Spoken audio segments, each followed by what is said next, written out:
महाराष्ट्राचे मिनी काश्मीर अशी ओळख असणाऱ्या महाबळेश्वरमध्ये सध्या मुसळधार पाऊस पडत असल्यामुळं या ठिकाणचे अनेक पर्यटन पॉईंट जे आहेत ते बंद करण्यात आले आहेत। यामध्येच प्रामुख्याने जो प्रसिद्ध असा लिंगमाळा धबधबा जो आहे तो देखील सध्या या ठिकाणी प्रशासनाने बंद केलेला आहे।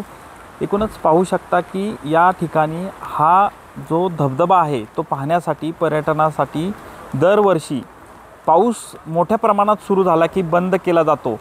सध्या या ठिकाणी मोठ्या प्रमाणात पर्यटक जे आहेत ते धबधबा पाहण्यासाठी येत आहेत, मात्र धबधबा बंद असल्याचं पाहून हे पर्यटक जे आहेत ते निराश होत आहेत।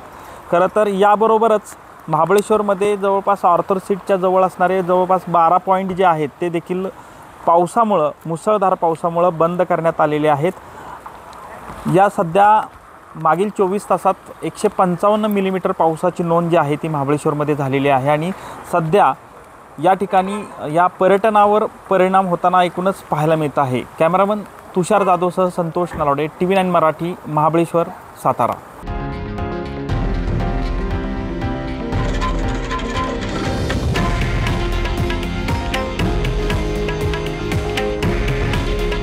हे आहे देशातील नंबर 1 न्यूज नेटवर्क आणि आपण पाहत आहात TV9 मराठी।